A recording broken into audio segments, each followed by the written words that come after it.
Hola, saludos amiguitos y bienvenidos a las videocríticas de TAI. Vamos con la 10ª y última película del ciclo del cine, películas del año 2014 o Anno Domini 2014. Y hoy vamos a hablar de la película And the Oscar Goes to... Y el Oscar es para... de Rob Epstein y Jeffrey Friedman. Una película documental del año 2014 que dura 87 minutos.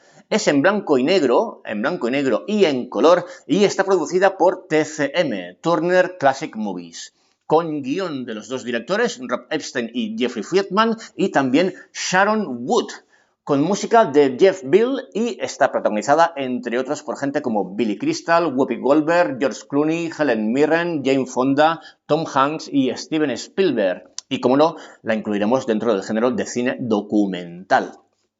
Y ahora voy a hablar un poco de los dos directores y lo voy a hacer de una forma un tanto comprimida. Son pareja artística desde la mitad de la década de los 80, siguen trabajando hasta el día de hoy. Han rodado 8 documentales y también dos películas dos películas que ya no son documentales, que son de ficción, aunque no son de ficción, puesto que son películas biográficas. Una es Hole, sobre la vida del poeta y escritor, líder de la generación Beat, Allen Ginsberg, y la otra película es Lovelace, sobre la casi primera actriz porno de Estados Unidos, Linda Lovelace. De los 8 documentales, 2 han ganado Oscar, uno el año 1985 y otro el año 1989. El primero es The Times of Harvey Milk, un documental que narra el asesinato de Harvey Milk, el primer concejal gay del Ayuntamiento de San Francisco.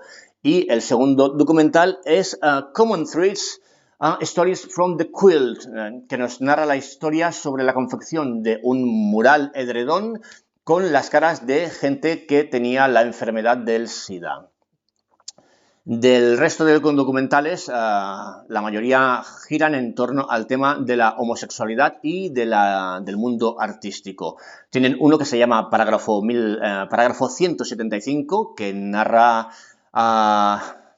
el exterminio de los homosexuales que trabajaban sobre todo en el cabaret y en el mundo del artisteo en el Berlín de los nazis. Y luego otro que se llama Celuloide Oculto, que habla sobre la homosexualidad en Hollywood antes de que la gente empezara a salir del armario. Y ahora vamos a hablar ya de la película And the Oscar Goes to. Es una película que es puro éxtasis para los amantes del cine. Es una historia sobre los Oscars y, bueno, pues, ¿qué opináis vosotros de los Oscars? ¿Es una operación de marketing? Sí, es una operación de marketing para el resto del mundo, para que veamos películas que interesa a veces que sean potenciadas en taquilla, o directores o artistas del mundo del cine. Bueno, cuando digo artistas quería decir actores. Sobre todo actores y actrices, claro, va todo junto. Bueno, pues lo que se intenta es potenciar a la carrera de ciertos directores y también de actores y actrices, porque eso significa pues beneficios para las grandes compañías. Pero bueno, no siempre ha sido así, y a veces también hay auténticas sorpresas, como ha sucedido este año 2020. Bueno, pues esta película pasa como una exhalación, tiene un montaje muy ágil y es un disfrute, porque no paramos de ver momentos históricos de la historia de los Oscars. Claro, estamos hablando de la creme, entre comillas. Los Oscars muchas veces son injustos y hay películas que quedan apartadas, grandes interpretaciones, etcétera, etcétera. Y no solamente la cara más visible, que son los actores y los directores, sino también toda la gente que se dedica a la parte técnica.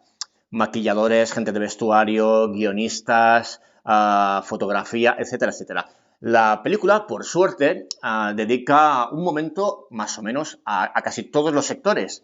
Se habla justamente de esto, de los guionistas, de la gente que hace la escenografía, los efectos especiales, el sonido, etcétera, etcétera. Intenta abarcar todos los tipos de Oscars.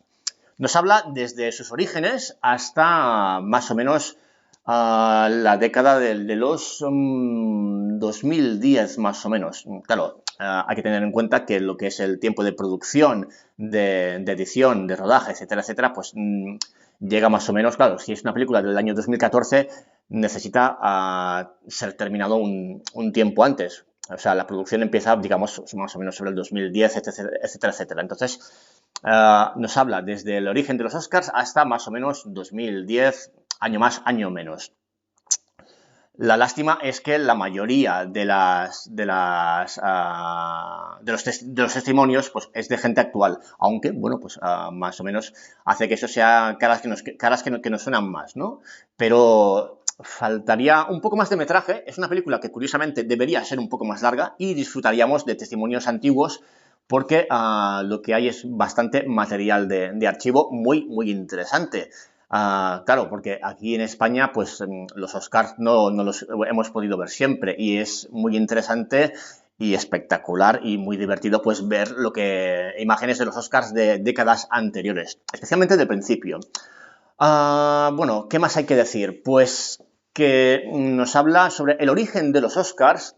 Está plagado el documental de montones de anécdotas, aunque tendrían que salir muchas más, porque hay toneladas. Llevan los Oscars ya más de 80 años, pues casi, de aquí a nada, llegaremos a los 100, pues imaginaos la cantidad de cosas que han podido pasar entre las miles de nominaciones que han habido, ¿no?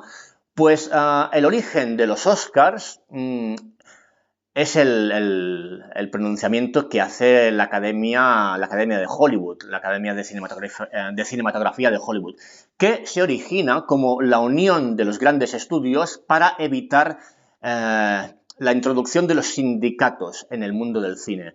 Querían evitar a toda costa que no entrasen los sindicatos que defendían los derechos de los guionistas y de los actores y de los directores, y la Academia se encarga de mantenerlos al margen. Y entonces, pues era una especie un poco, entre comillas, de soborno, ¿no? Darles Oscar a la gente que participaba en las películas para que estuvieran contentos, calladitos y tranquilitos. De hecho, cuando vemos las imágenes de archivo de los primeros Oscars, los discursos de agradecimiento son sobre todo, son muy breves y son sobre todo digamos, un poco con la plantilla de doy muchas gracias a los estudios, a mis compañeros de trabajo y a la gente que me ha dado la oportunidad de trabajar. Y casi nada más, ¿no? Luego ya con el paso de los años pues ya empiezan a ser reivindicativos y la gente empieza a dar gracias a la familia, a los amigos, etcétera, etcétera. Sueltan discursos, algunos históricos, otros que son auténtica y pura morralla, etcétera, etcétera. Pero lo que vemos al principio pues es discursos muy cortitos. Otras cosas interesantes son, por ejemplo, ver que al principio en los Oscars la gente ya sabía a quienes se los iban a entregar. No tenían ningún tipo de sorpresa. Pero sucede que llega un momento en el que la prensa filtra quiénes van a ser los ganadores cuando ya llevan unos cuantos años y el intríngulis hace que la gente quiera verlos, porque entra también el mundo de la televisión, ya hay contratos televisivos y entonces pues la gala ya es para la gente en general, porque antes eran una especie de cena privada, ¿no? de la academia. Cuando empiezan a haber miles de personas del exterior que tienen interés en los Oscars, pues está bien mantener un poco la competencia, que haya nominaciones, un poco de show y un poco de espectáculo. Y cuando la prensa filtra quiénes son los ganadores de antemano, no recuerdo exactamente ahora en qué año es, pues deciden cortar por lo sano y entonces hay una empresa que se dedica exclusivamente a mantener en secreto quiénes van a ser los ganadores de los Oscars. Cosa que, por ejemplo, hace ya, no sé si son 2 o 3 años, cuando ganó Moonlight, pues hubo un trasvase de sobres y hubo un error, ¿no? Eso fue un momento histórico. Pero hay una empresa que vela por que la gente desconozca quiénes son los ganadores de los Oscars. Y otro momento histórico es cuando se elige como director de la Academia de Cine a Frank Capra, que era precisamente el presidente del sindicato de directores, con lo cual se unen los dos enemigos confrontados. y por lo tanto lo que hace Frank Capra es hacer unos nuevos estatutos de la academia y intentar dejar de lado todo lo que es la política, lo social, la religión y dedicarse a premiar a toda la gente que produce las películas. Un reconocimiento más orientado hacia lo artístico. Pero claro, al hablar de cine es hablar de la vida en general, porque las películas nos hablan de la vida y entonces va un poco todo junto intrínsecamente. Pero en ese momento de inflexión se intenta separar los dos caminos, el artístico y el reivindicativo social. Luego, otro momento importante es cuando llega la caza de brujas en Hollywood, cuando el senador McCarthy declara la guerra al comunismo y se empieza a perseguir a la gente por sus ideas políticas. Y se crean listas negras en Hollywood, con lo cual gente que tiene simpatía hacia el socialismo y hacia el comunismo, pues quedan apartados y dejan de tener trabajo en Hollywood y son denunciados y son perseguidos. Bueno, pues es la caza de brujas, ¿no? Y en el documental se refleja esto y luego pues se reivindica a todos los actores y directores, bueno, a toda la gente del cine de Hollywood que durante una temporada pues fueron apartados. Y entonces, claro, como estos directores, Rob Epstein y su compañero, pues saben lo que es ser perseguido, pues entonces reivindican a todos los que han sido perseguidos en Hollywood. Así que este es uno de los puntos también a destacar del documental. Y luego, pues ya tirando más hacia la actualidad, pues se destaca un poco esto, lo que es justamente los discursos reivindicativos. Aparece, por ejemplo, Jane Fonda, cuando recoge su premio, pues reivindicando el fin de la guerra de Vietnam. Aparece Michael Moore cuando se opuso a la guerra de Irak que había iniciado George Bush con la búsqueda de las armas de destrucción masiva. Aparece el momento en el que Marlon Brando renuncia a recoger su Oscar y envía a una india nativa americana, y ella en el escenario pues reivindica un mejor trato para los indios americanos, etcétera, etcétera, ¿no? Y luego, pues bueno, pues como digo, el documental es muy ágil y aparecen personas que explican sus anécdotas rápidamente, pues Tom Hanks, George Clooney, etcétera, etcétera, sobre todo lo que son pues encuentros cruzados pues en el escenario. Ostras, pues allí vi a nada más y nada menos que a Fred Astaire, que era pues toda una leyenda de Hollywood, o Tom Hanks que le dice a Bette Davis que Bette Davis está ocupando el asiento de su novia y le dice, señora Davis, por favor, que está ocupando el asiento de mi novia, pero bueno, si hay alguien que tiene derecho a ocuparlo es usted. Y Bette Davis, que ya era muy mayor y estaba sorda, pues no se enteraba de nada. No me entero de nada de lo que me dices, ¿no? Alguna anécdota así divertida.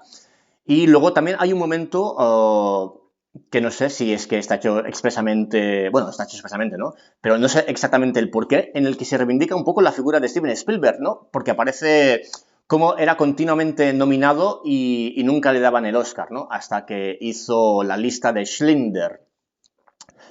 Y bueno, pues es un documental que pasa volando. Justamente es una de esas películas que merecerían más metraje.